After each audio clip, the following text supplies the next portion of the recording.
Any invitation from God is going to have a temptation of fear that comes with it, because he's going to ask us to do something bigger than we are.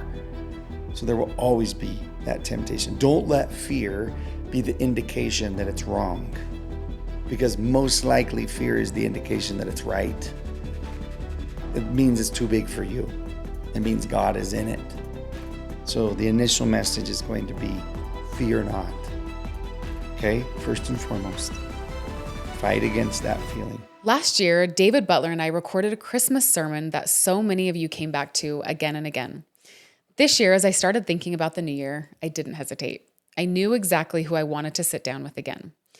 David has this rare gift. He brings peace into chaotic moments and perspective into things we've been giving way too much weight to. He helps you zoom out, breathe, and remember exactly what matters. In today's conversation, we talk about change and becoming. We pull from the Christmas story, from Genesis, and from the patterns God has used from the very beginning. And what surprises me most was how much clarity came from looking backward in order to move forward. I loved this conversation so much that I decided not to wait and share it before Christmas, before the noise, the pressure, and before the new year starts telling you who you're supposed to be. So wherever this episode finds you, let it be a pause. Let it be perspective.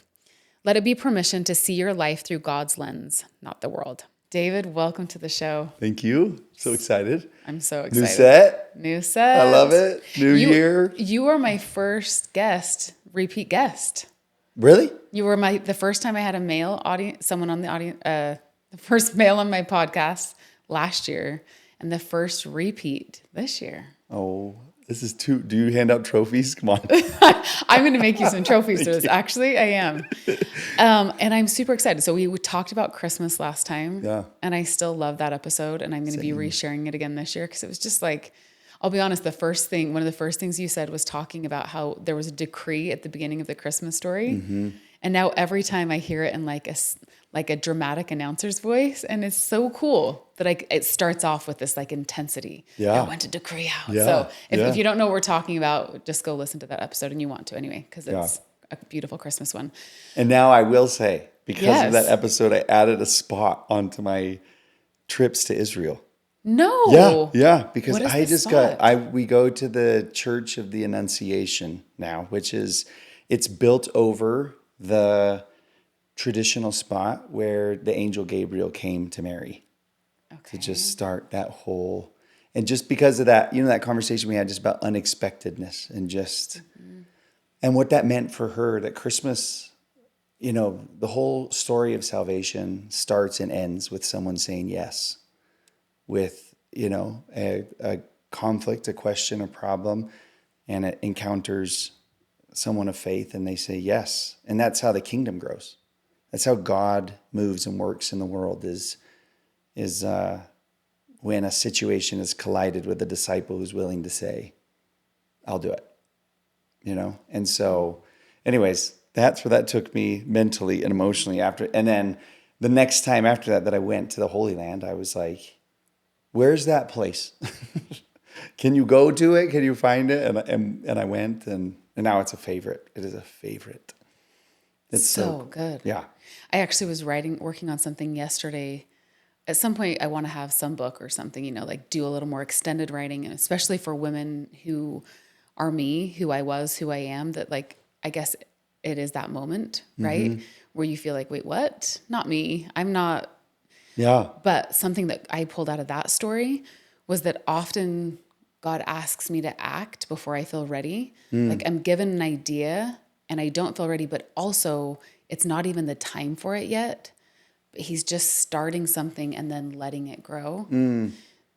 Point being, in the story of Mary, she had to become pregnant because pregnancy takes 9 or 10 months. Yeah.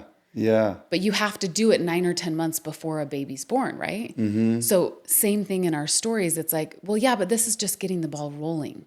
Yeah. Say yes into the first thing, but that doesn't mean you're having a baby tomorrow. Right. That doesn't mean that like which is nice. Kingdom's happening right now. And God's good that way, right? Yeah, I was going to say, that's actually really good news. That I have a friend who's having their first baby, and he was talking to me about, I'm so nervous about this and this and this. And I said, listen, babies grow really slowly, both in the womb and out. And I was like, You don't actually have to have technology rules in place when they're born. Yes. Like you have a year of them actually not moving, that you can Yep. just sing stories to them or whatever, it's nice that it's like you actually get to grow into parenthood. And I would say the same is true about any endeavor that you're involved in, that you actually get to grow into it with it.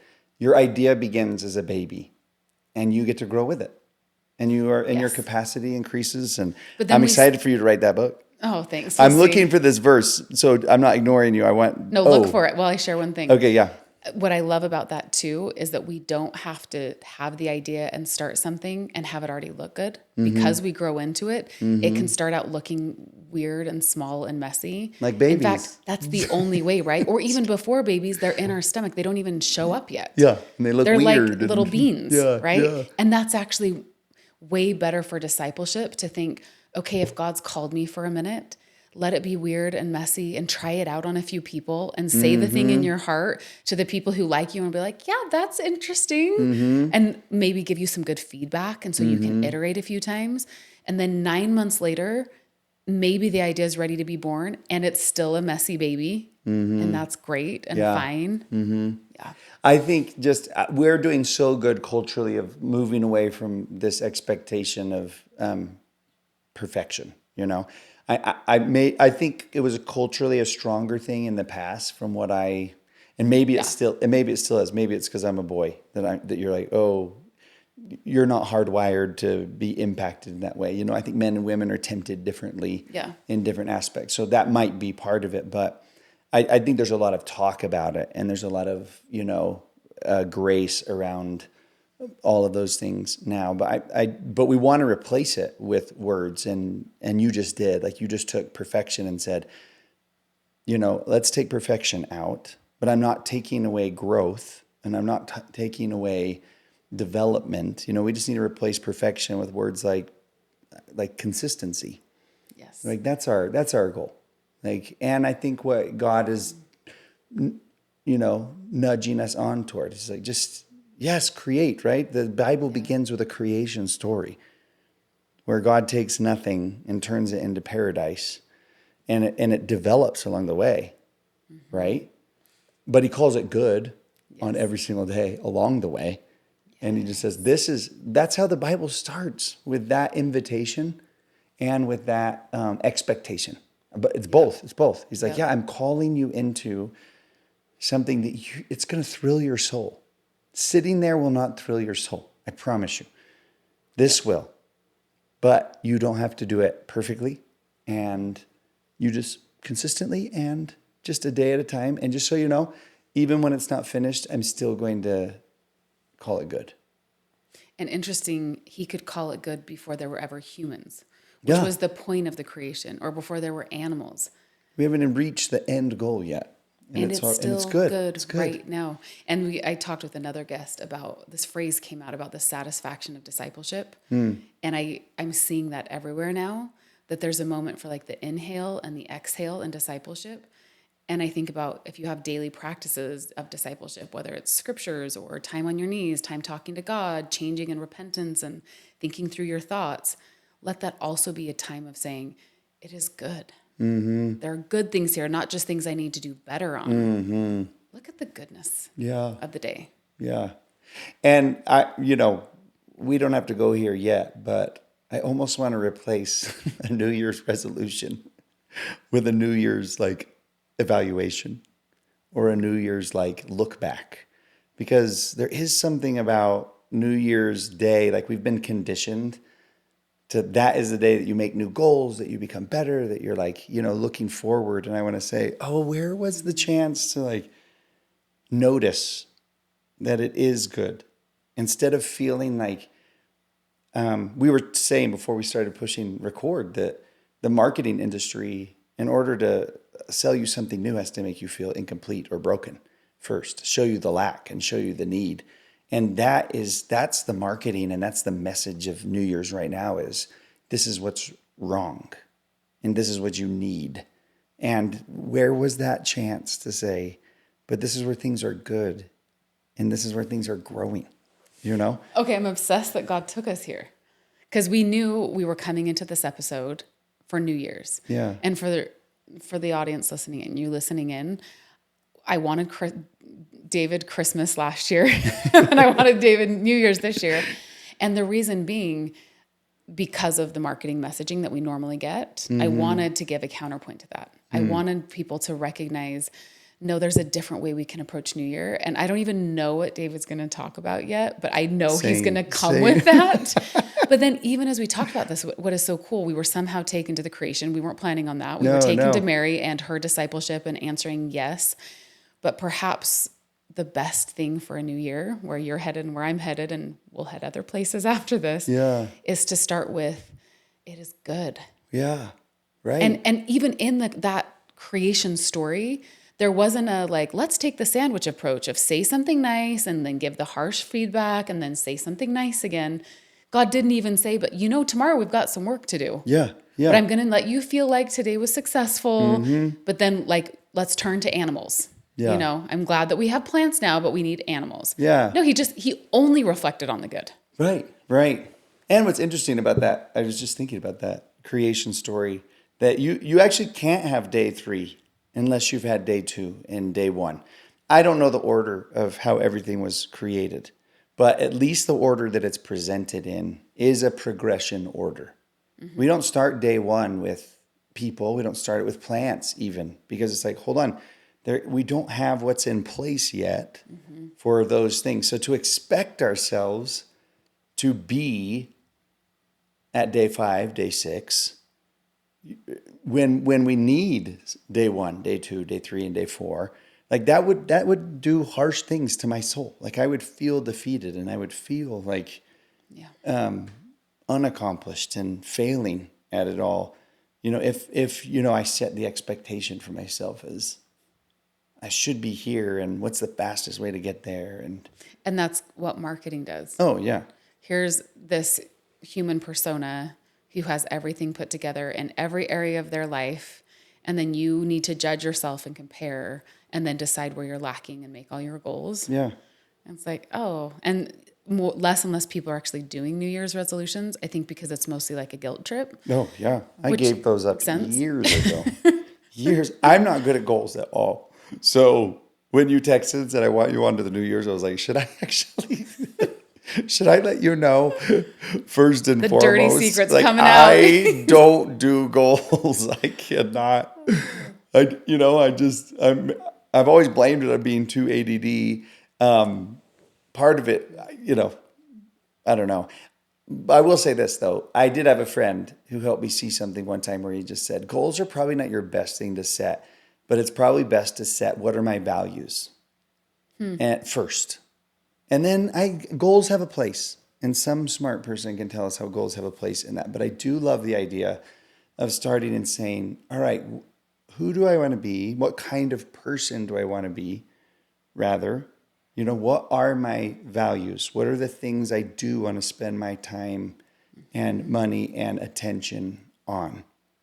And then goals can be a subset of that if you're a goal person, or whatever. But I like the idea of deciding like, okay, here are the things that are my values. Family time is one of my values. Relationships are one of my values. Discipleship is one of my values. I want to reset these and like, oh yeah, these are the things that are most fulfilling to my soul and the things that are important to me. Now I can ask myself the question, am I spending time in those things and money and energy and dedication in those things? But I feel like instead, that feels better to me. It has felt better to me than getting out a list on New Year's Day and saying, here's my goals. I don't know. Okay, so listen, it fits into the creation story. We start out with light and dark. Yeah.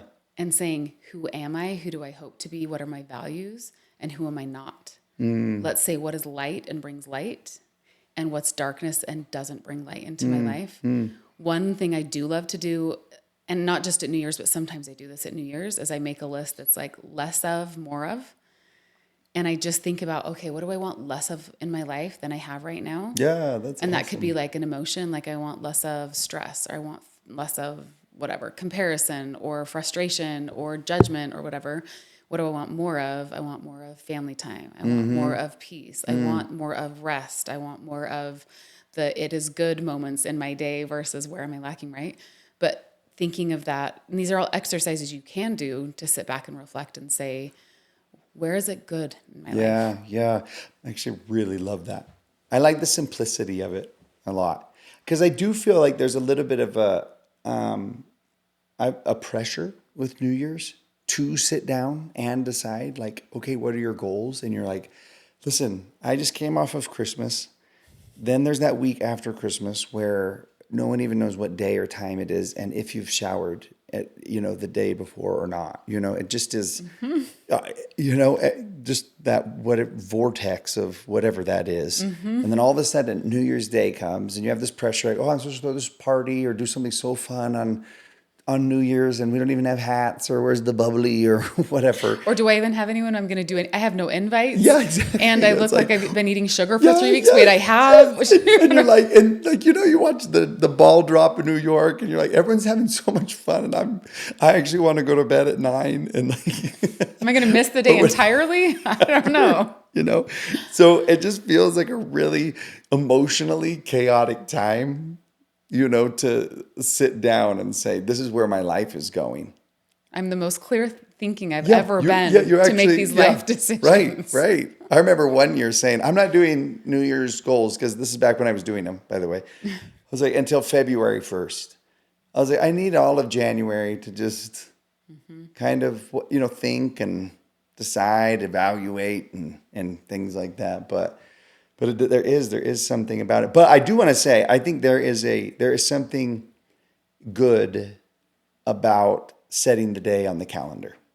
So, I've kind of bashed New Year's for a second. I actually think it's a fun day, and if New Year's Day is listening, I want to tell you I love you. And this, and this is why but I was interested before we started. I was looking up, where did it even come from?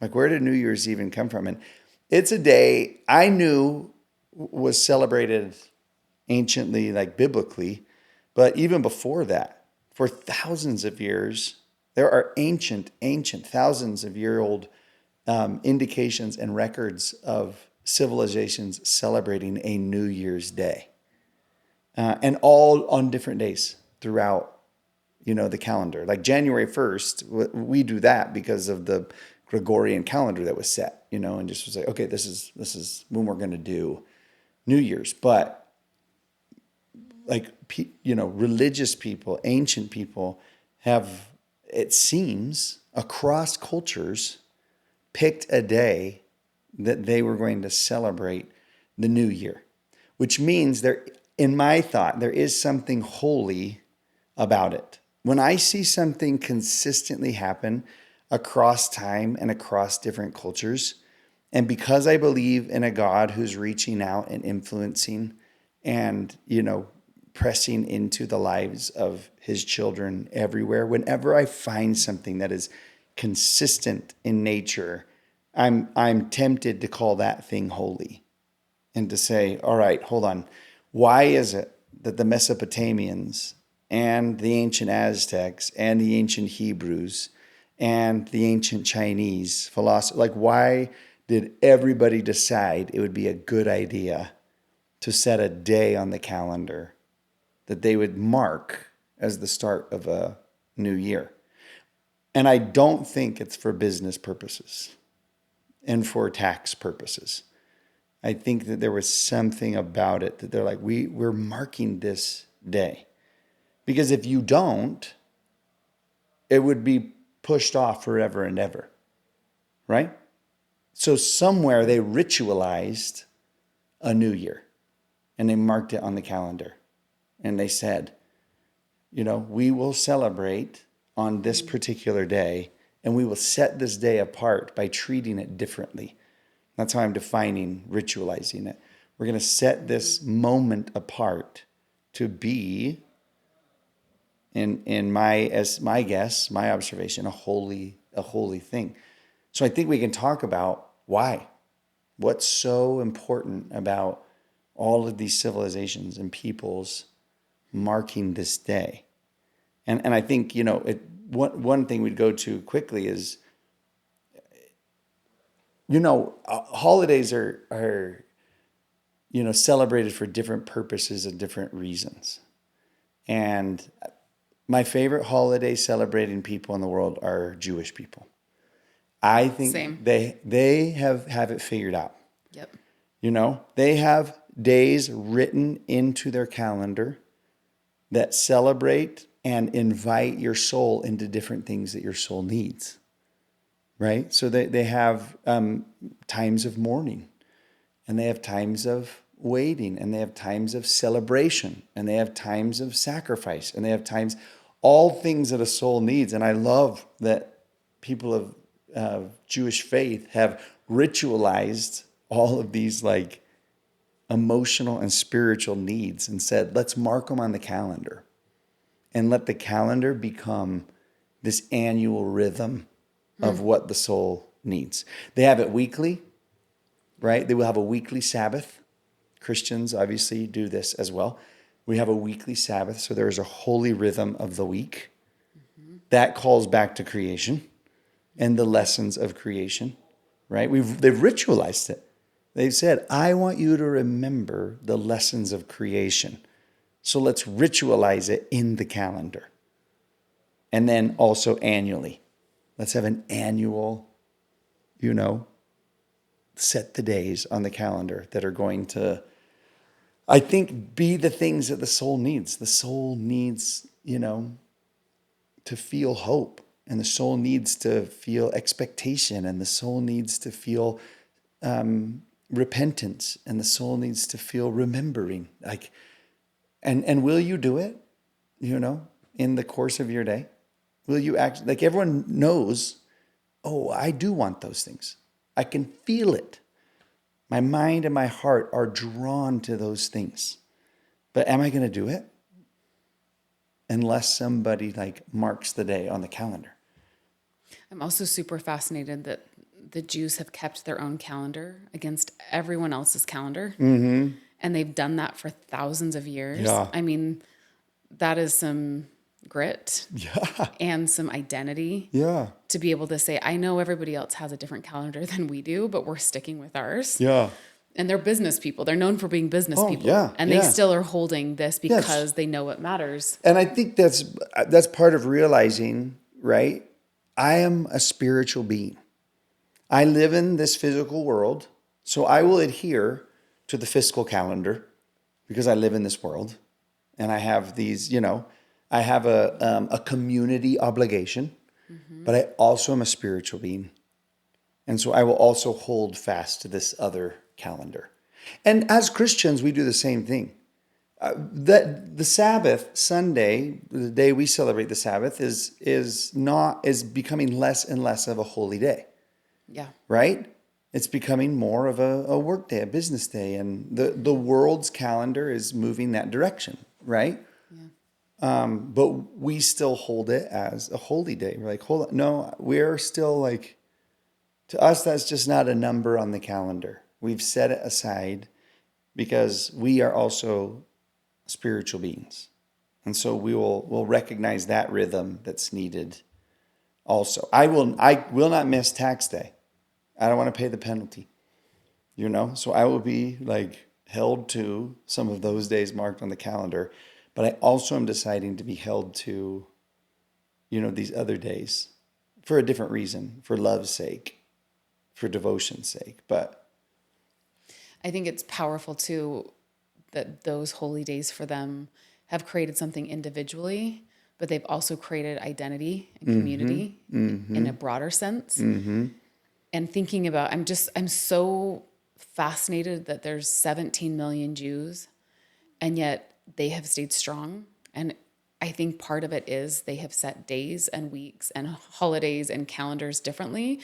Their ability to stay their Jewish identity isn't an accident. Mm-mm. Too many people who were put through really difficult things at different times, you kind of just lost that national identity. Right. It kind of fell apart. Right. And the Jews are still so strong, even though their numbers are few.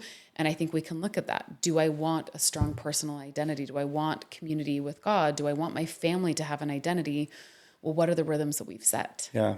And are we set apart from the world in that way where it's like, yes, everybody else is doing X, but Sabbath to us means this, or Friday nights mean this, or how we choose to spend our summer holiday, or our mornings together, or evenings, or worship in a community set. Like, we get to choose those if we want to. Yeah. Yeah.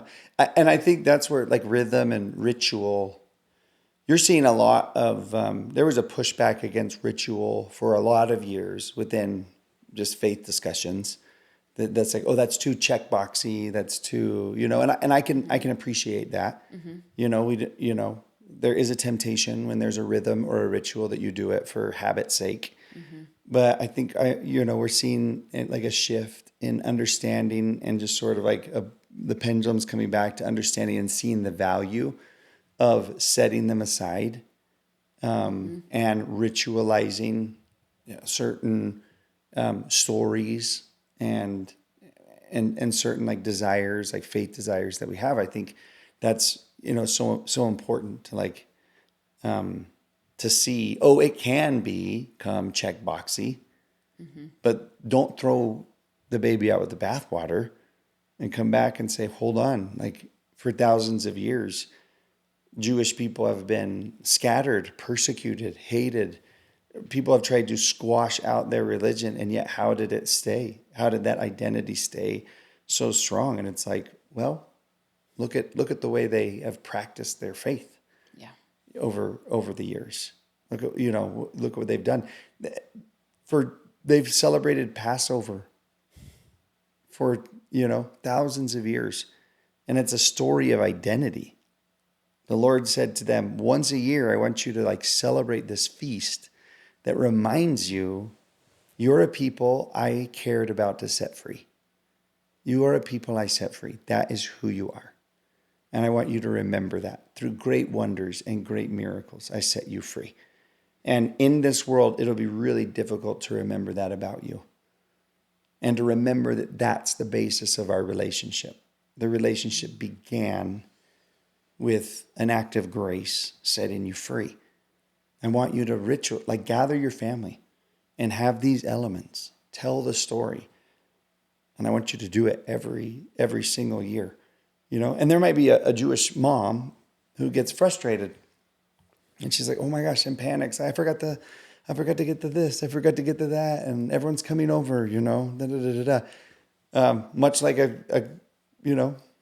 any mom of any faith tradition would do. They get caught up in the details of trying to do that. But if they would just zoom out and see like, wait, why are we celebrating this? Why are we doing this in the first place?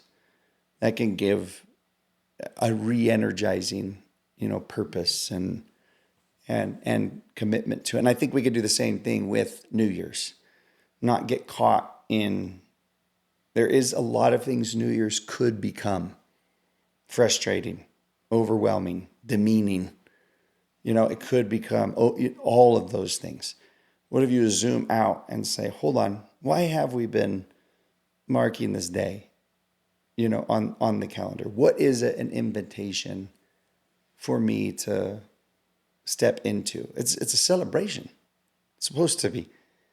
I mean, our word that we use in English, holiday, comes quite easily noticeably from holy day. A day set apart. Holy means set apart and different than all other days, all other things. It's the opposite of holy in Hebrew is, the opposite word to that is common. So holiness means uncommon, set apart for a different cause and for a different purpose. I love that. Yeah, I mean, think of that. We call a book holy. It's set apart for a different purpose than other books. It's an uncommon book. It's an uncommon book, yeah. We call places holy places. We're like, oh, because they have a different purpose. They're uncommon. They're set apart for a unique cause. And holy men and holy women. Yeah. who This are is just an uncommon man Yeah. who's set apart, or woman for a different cause. different cause. Yeah. And I wish we would tie, I haven't thought through this well enough. I'm just spilling this out here, but sometimes we talk about that word worthy. And I hate that in the English language, it's so connected to the word worth, because like our brains go there and it's like, oh man, maybe instead of worthy, I don't know if we use the word holy, but the word worthy even means fit for a cause. Right. And so if I can connect those two and say, like, I have a different, I'm set apart for a different purpose, a different cause, then that then requires something of me. Right. Same thing with days. How do I treat this day if I want it to be holy? I would need to do something a little bit differently on this day than I do on all the rest of the days in order for it to reach its potential and its capacity. Right. And the same is true, I think, of us as people. And this is just me, I think, circling back in a way to this idea of I am set apart for a different cause. So God's expectation and hope for me is not to sit back and not to just float through, right? I think he is going to call and nudge me into this. So I want to say to someone who's like, it's really easy to be like, oh, I'm so overwhelmed by the idea of growth and progress that I do nothing. It's like, oh no, let's maybe reframe that, because we are called to do something more, something different, something uncommon, in the world. So, I think that gives a lot of energy to say, I am called. I am uncommon. And that's exciting. God does really cool things through uncommon people. And I always, like, when I think about the time of the world in which we live, or even if I had lived at a different time, I want to, in Hamilton style, be in the room where it happens. Like, if random stuff is happening around the world that is making a little blip in the history of time, cool. But what about the things that are going to be remembered forever? I want to be a part of those things. Just not even not to be remembered as part of them, but I want to see them. I want to be like, what? Like, what if you got to see the shepherds? yeah. How cool would that have been? Like, to know what those things, like what they looked like and what they felt like, and just to be one experiencing it. So for me, the energy is like, I want to be uncommon because I want to experience God's wonders. Yeah. It's just the coolest way to live. There's not a better way. No, There's nothing right. more interesting or exciting or mind expanding than these things God is doing, even though the world doesn't recognize it, even though it might take a few hundred years to be like, whoa, that was actually the most important thing that was happening at the time, Yeah. So for me, thinking about growth and change and, okay, what lack I yet? Where am I not quite there where am I not yet uncommon? Not where is my worth not great enough, or but where am I not? Where am I still so focused on the common things of life that I'm missing the coolest stuff to come? Yeah. And it may be right in front of my eyes right now. Motherhood is one of those things. Well, right? I was going to say, like, we have a theology that centers on, in like is on the family level, that isn't on a global level necessarily, right? That there is something holy about what a mother does, what a father does in the home. There is something that is impacted generationally in what happens there. And again, you might have the ritual of, kneeling for prayer every night before bed. And that can almost become like it is common, right? Where you're like, oh, it's just what we do. It's just kind of, there's some nagging with it sometimes. There's some frustration with it sometimes. But if we could zoom out and see, it's like, wait, why have I chosen to do this? It's just separate. It's an uncommon, holy thing, to stop and pause and thank God together and pray his blessings on our family and our friends together, to remember our relationship together. That is beautiful. That is, and sometimes it takes time to look back. And I look back and I have this picture in my head of the house that that Jenny and I raised all of our littles in. And we gathered at the top of the staircase for prayer every night. And when we sold the house, like that was the last spot that I stopped before I left, and shut the door behind me, because that became such a holy place. Like, and it took, there were probably swear words said at that place too, as I was trying to get everybody Yep. to gather. But I still have such sweet memories of that spot at the top of the stairs where we prayed together as a family night after night about things that were happy and things that were really hard and things that we hoped for. That was a holy spot. It would look common to you or anyone else who came into the house, but to me it was, I could see where what others may have called ordinary or common was actually quite uncommon and holy. And I think we all, it would be a great miss to, if I'm not involved in a global project or a grand initiative, to think that I'm not doing what I'm called and set apart to do. It would be a great, great miss. And I can see a temptation for any of us to say, to almost draw back because we didn't get picked for, or we're not in position to do one of those grander, global things. And maybe we've shot ourselves in the foot by saying things like, oh, you're going to change the world,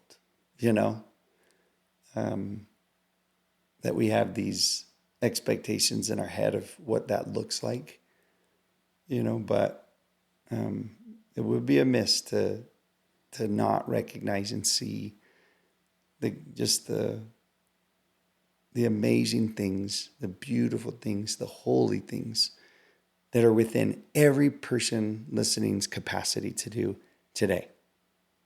They could start doing them today. And in that sense, whatever day you hear this or realize it, that is your new year.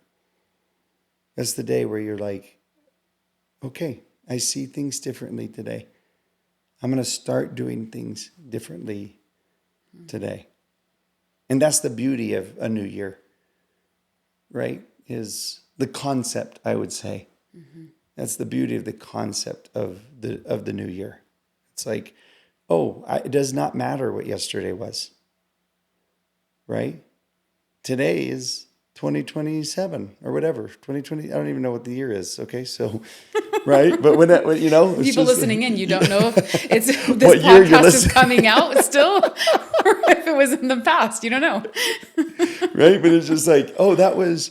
I was actually looking at this. There's the story of, Paul or Saul, and there's this line that after he meets Jesus on the road, I think this might be one of my favorite New Year stories, because for all intents and purposes, he was one way, and then this moment happened, and everything was different after that.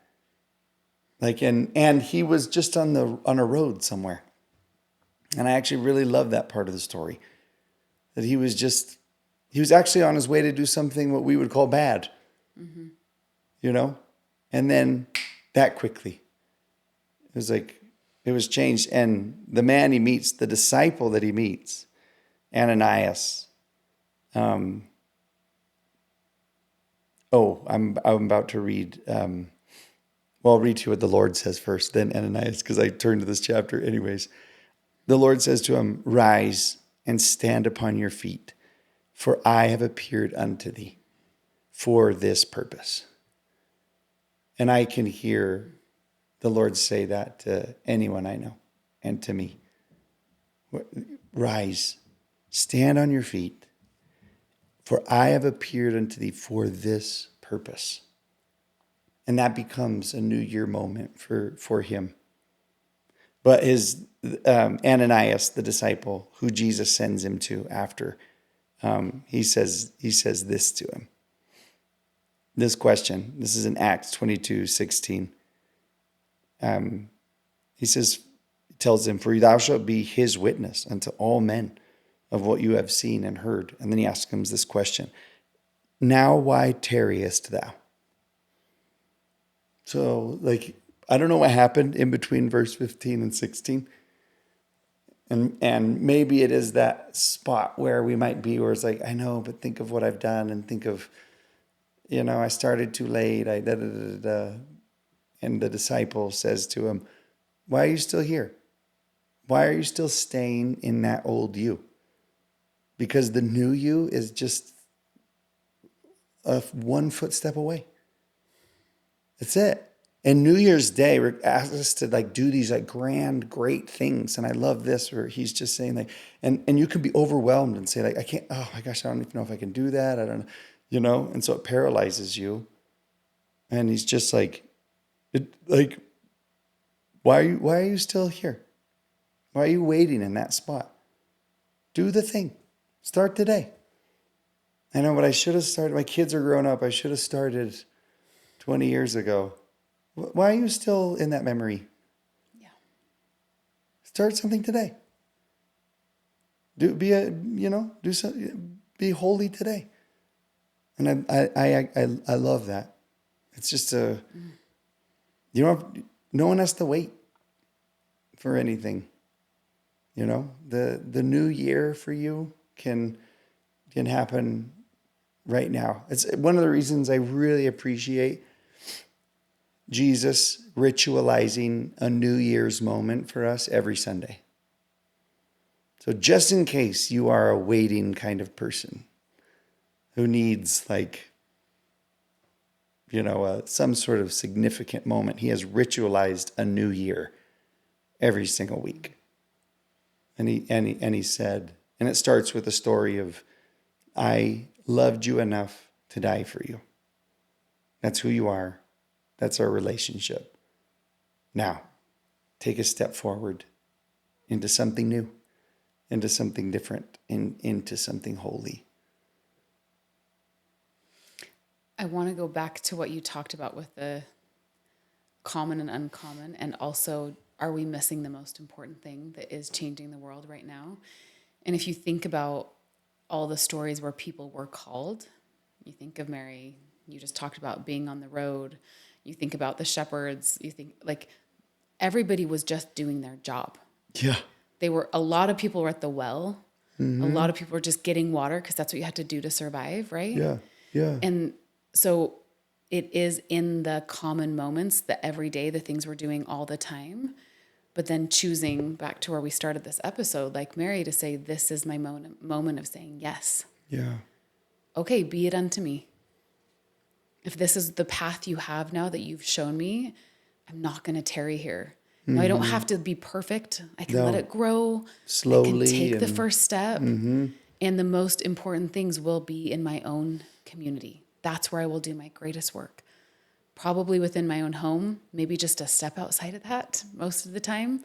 That's the place of transformation and of giving and serving and loving that will make the greatest change. But think of the little one of the shepherds, or think of one of these people said, well, I hope something big happens today. So this day is too important to go to the well. Yeah. Or David, when all the rest of his brothers were being sized up together and he was just in the fields, right? That is where you'll hear him and feel him, and where you can have the courage to say, okay, yeah, I'll do it. Yeah. And I just, that whole concept of when an angel comes or a message comes from the Lord to a person, it begins with "fear not." And part of that might be because of how sudden, or the bright light, or whatever, but I think there's something more significant to it than that. Because the one thing that's going to keep me from saying yes, the one thing that's going to keep me from taking my step forward is a fear of failure, of difficulty, of of Not being enough. yeah, right. And Yeah, so messing it up. I love that the initial message before the invitation is don't fear. The one thing that's going to get in the way here with this is fear. So be vigilant against that emotion, you know. You're going to feel it. Press back against it. Step into, arise, and step forward into something. I think of everything Mary could have been afraid of that could have prevented her from the experiences that she would have, the role that she would play, the miracles that she would see. If it's not like, if there isn't the temptation to be fearful of it, then it's probably not big enough for you. And so any invitation from God is going to have a temptation of fear that comes with it, because he's going to ask us to do something bigger than we are. So there will always be that temptation. Don't let fear be the indication that it's wrong, because most likely fear is the indication that it's right. It means it's too big for you. It means God is in it. So the initial message is going to be fear not. Okay? First and foremost, fight against that feeling. Because and it's interesting to look at Mary's story and think of everything she could have been afraid of. And from our vantage point, we would say with the angel, oh, fear not, Mary. I know the story. I know where this goes and how it ends. I promise you, you do not have to be afraid of what's going to happen. I promise. I've seen it. I know it. Right? And our vantage point 2,000 years later has some similarities to God's vantage point at the time, where he's like, I know how this is. I promise, I know how this works out.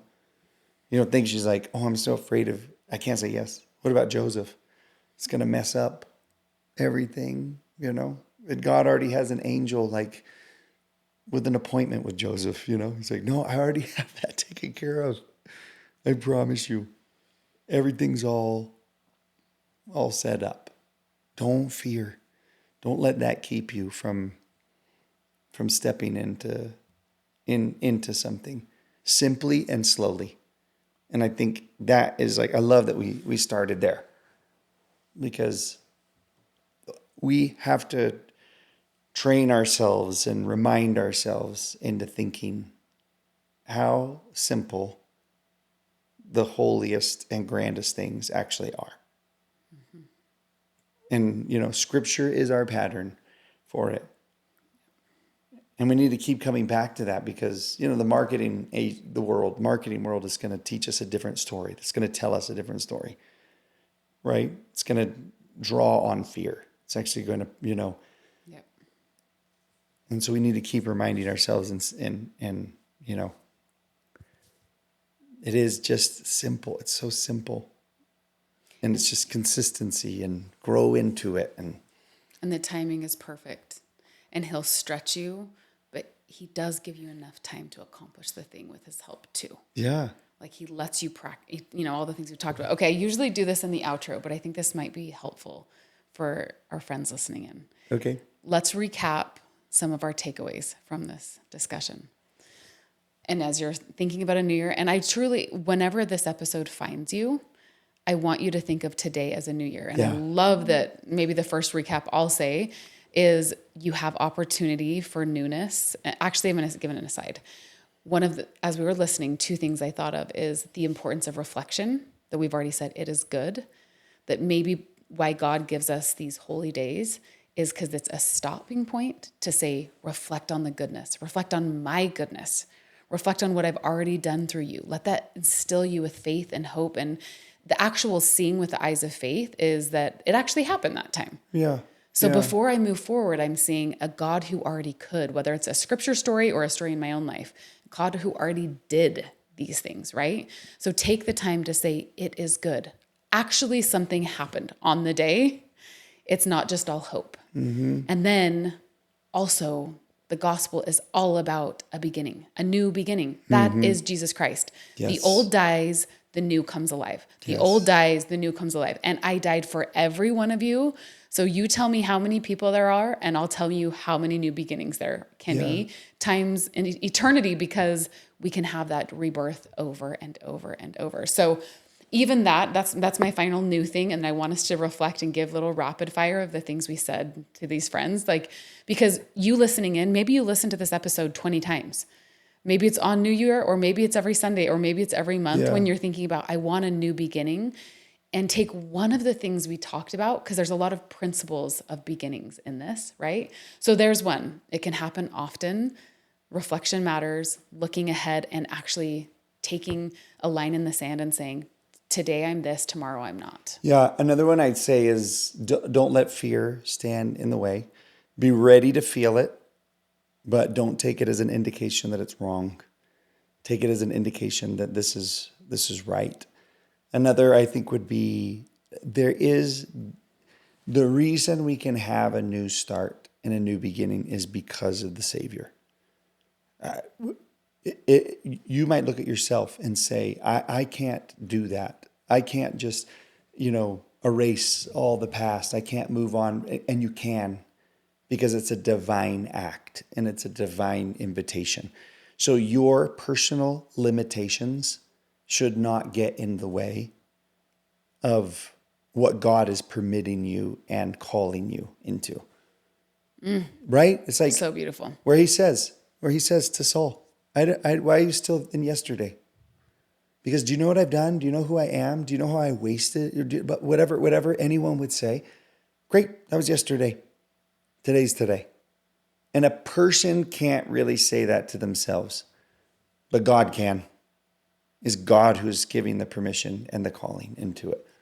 I would say that's something I want someone to remember from this lesson, this conversation, whatever this is. What are we doing right now? Another one I want people to remember is to be intentional about your rhythms and to recognize the power in rhythm. And it can save a people and it can save an individual. And don't run away from routine and rhythm. Yeah. God gave us routine and rhythm for a reason, but be intentional about owning yours and your families. And just the simplicity of it. You do whatever it is that you can do right now. You're on day one, maybe. So just live in day one and don't watch other people who are on day 6, because you don't actually know that they're on day 6, by the way. Yep. We don't ever know what's happening in somebody else's life. Yep. So you live vertically. You get your direction and your confirmation and your help from God in heaven, and be simple and just grow into it. And trust that you are right where you need to be called, because he calls us in the everyday. Yeah. And that the holiest work you can do is in the small circles that you have capacity to change, maybe most importantly in your own heart and those around you. The grandest things that happen, the stories we tell now, are the simple ones. Yeah. The scripture stories, the historical stories, they're about families and shepherds and wells. And so if that is where you find yourself, because that's where we all find ourselves, please stop looking around at the other people who have a shooting star for a moment and thinking, I need a shooting star. Chances are you've already had one or will have one, but that's not going to be the thing that changes lives or your own. Right. Those things happen here and there. Yeah. The things that will change are the things you're doing every day with the people you love. Yeah. It's just that so important, I think, to reframe and remind ourselves what it means and looks like to walk in this kind of holiness, because the words feel big, and the Christmas story feels big. It feels like that can't be my story. And you're like, look at it. It's happened in a cave. It can be. It is your story. That's the whole point of it. The miracles of Jesus, they happened in no-name cities, in places they can't find anymore. And it feels big to say, like, oh, the Holy Bible. It's like, unless you just know that it just means uncommon, but there is, I love that concept. This is your story, right? This is, I would love for you to, this podcast to continue into the millennium, and you bring Esther on here, and you bring, Me too. you bring Mary on here and just ask her, like, it's like we've painted that moment. Yes. We have built shrines to that moment. We have like written songs and poems about that moment. And she would say, I know. And in the moment, it did not feel like a painting. But the reason you can is because God was in it. And that's the thing that made it, that moment, so beautiful. That's what can take something so simple and so ordinary, is that God is in it. And that would be important, I think, for all of us to remember. I was going to end by saying, okay, what's the one takeaway that you're feeling called to? And I actually don't want to do that. What I want to leave you with, whatever your new year is, whatever your routine and rhythm, if this is finding you on a Sunday and it's a little new year for you today, what I actually want you to think about is, where has God just been there? I just want you to think about, like, you are loved. Your story matters. You are important. And for you to take that exhale right now, and the God is good, and it was good, and the day was good, and have that kind of a moment. That's all I want. That's all I hope for you listening in. Because we can see it, like David just said, we can see it in the stories from long ago. We also can see it in the friends around us, how remarkable they are. Like, we see when our friends are doing a hard thing, like, how are you getting through this right now? Yeah. How are you keeping it all together? And I want you listening in to give yourself a moment to say, God, thank you for getting me through this. How am I doing this? Yeah. How have I done what I've done? And glorify him for a moment.